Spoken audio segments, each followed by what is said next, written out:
within one family. Thank you. Last. Yes. Pwede yung picture lang last.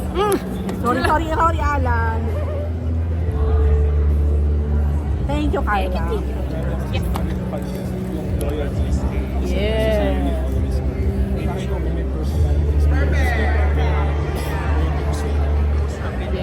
Hindi naman, wala naman, thankfully. Dito kasi parang, yes, loyalty is good, diba? For example, in the case with those who are family or sa husband mo, yung ganun yung loyalty. Pero makikita mo na sandali, parang hindi pala necessarily maganda nga loyal ka sa kanila. Kasi paano kung masama na pala yung ginagawa nila or intention nila or nakakasakit sila ng ibang tao. Then, you know, unfortunately, dahil kadugo mo yan, loyal ka din sa pamilya mo, because blood mo yan eh. Pero hindi na tama yung mga ginagawa. So yun yung maganda dito na wait, oo, sobra naman siyang pagka-loyal na wala nang moral compass parang meron. Kanina Carla, parang hindi ka pa talaga ready mag-work. Pero you think you're emotionally ready? Of course. Ay, oo naman. Definitely, yes. Emotionally, mentally, lahat. Psychologically, definitely naman. Yeah, anytime naman. Ready. Yung work lang talaga. Yes, work lang muna ang huli. Hi, Carla. Hello. Jimmy Pinoy TV. Yes. First question. Based on your character, sa Widow's War, tingin mo, ano yung strength ng isang widow at bakit? Wow! Strength ng isang widow. At bakit? Strength ng isang widow? Oh my gosh, may strength pa ba ang widow? My goodness. Wow. Ang strength ng isang widow is, number one, dun pa lang sa kaya niyang magpatuloy at bumangon at mabuhay. Yun pa lang strength na yun. Because nawalan ka ng kahati mo eh. Nawalan ka ng half mo. Namatay na. Wala ka ng partner. You only have yourself. Kahit sabihin mo nandyan yung family mo, wala kang choice but to overcome your grief, all your emotions, and to rise again, to live, and to basically move on with your life. Napakahirap nun for a widow. May ilan akong kilalang widows in real life. So, believe ako sa kanila kung paano nila nagagawa yun. Yung pinaka-strength nila na nakikita ko. Pagpapatuloy na mabuhay para sa sarili nila, sa loved ones nila. Second question. Based dun sa character mo or dun sa story, paano mo masasabing patay na ang pag-ibig? Patay na ang pag-ibig. Oh my gosh. Ito yung love kills, no? Patay na ang pag-ibig. Grabe naman yung patay na yung pag-ibig. Ano na lang, siguro ibahin ko na lang ng konti. Marami tayong pwedeng gawin dahil sa pag-ibig. Carla, ano na lang, invite viewers or global Pinoy to watch Widow's War on July 1. Yes! Mga kapuso namin all over the world, please do catch Widow's War starting July 1 on GMA Prime. Sa lahat po, kung nasan man kayo, mag-subscribe po kayo sa GMA Pinoy TV. Sana po manood kayo sa tonight. And magkaroon po ng opportunity na makapag-visit din po kami dyan. Why not? Last na po, invite na lang po our global Pinoys to support more GMA Pinoy TV, lalo na sa aming 19th anniversary. Wow! Sa mga fellow Filipinos ko po all over the world, sana po supportahan ninyo ang GMA Pinoy TV.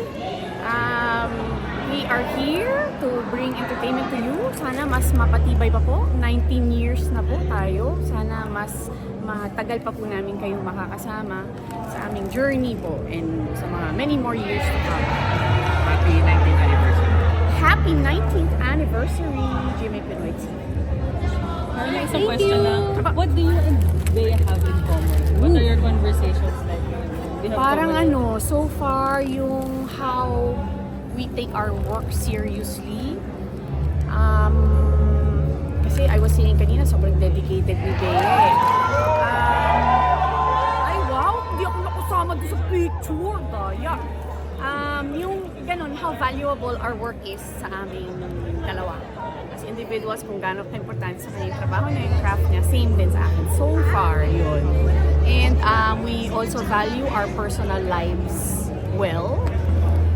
parang hindi man sa sacred sa amin yung personal lives namin. Pero, kumbaga, pagdating sa trabaho, personal life is, let's not go there, parang gano'n. So hindi pa kayo na to the point na umabot sa point na nagsashare na ng Hindi pa naman. Ako naman kasi, because katrabaho ko siya, nasa taping kami sa set, parang feeling ko hindi yun yung place to, probe, ask, find out about, things in her personal life.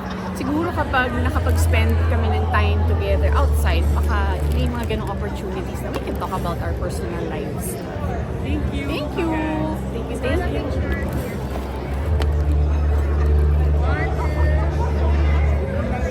you! Videos war, no? Kayo at saka kayong dalawa, kilala talaga na mahuhusay na actress.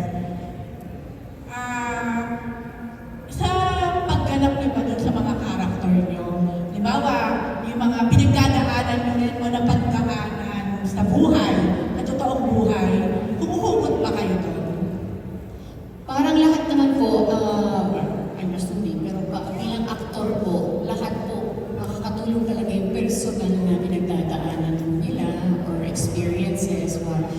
Parang wala naman po yata isang aktor na hindi po gumagamit ng personal experiences ng emotions, real emotions, pain, lahat po yan. Ako po, as George Palacios, dito po sa Widow's War, ibang-iba po talaga eh. Gustuhin ko man pong i-apply yung mga pondo ko pong emotions or whatnot. Iba po talaga kasi kakaiba si George, ito yung pinanggagalingan ng nanay niya. She's not entirely good. Of course, she has her bad side also. So, mas matindi yung kailangan na emotions for George in terms of yung kanyang anger, vengeance, and yung pain niya from that broken friendship. So, mas kulang pa po kung tutusin yung lahat mga personal na mga pinagdaanan para sa kay George. Yeah, kagaya ng sinabi ko kanina, hindi magiging kapanipaniwala or hindi siguro mararamdaman ng audience yung emotion mo if it's not coming from a place of truth. Diba? So nagagaling talaga siya sa sarili mong experiences, sarili mong pains, sorrows, loss, lahat yan, hinuhugot namin sa posibleng minsan sa memories sa totoong buhay or yung part of you that exists na minamagnify mo lang, di ba? So, yes, nakakaano. Pero iba-iba kasi there are many kinds of pain, there are many kinds of happiness, or many kinds of joys para sa ng happiness. So, may mga pagkakataon na napag-ahalo-halo mo siya in your head. But, to be honest, ako naman kagaling mag-artista, pero nakakatulong yung definitely personal experiences mo because yung acting is a journey just like life, di ba? You learn and then tinatanggap mo lahat, you roll with the punches. So, malaking tulong yung life experiences mo. I feel like mas naiintindihan ko yung emosyon ng bawat character ko now that I'm older kaysa nung nagpo-portray ako ng mas matandang character when I was 14, 13 years old. So,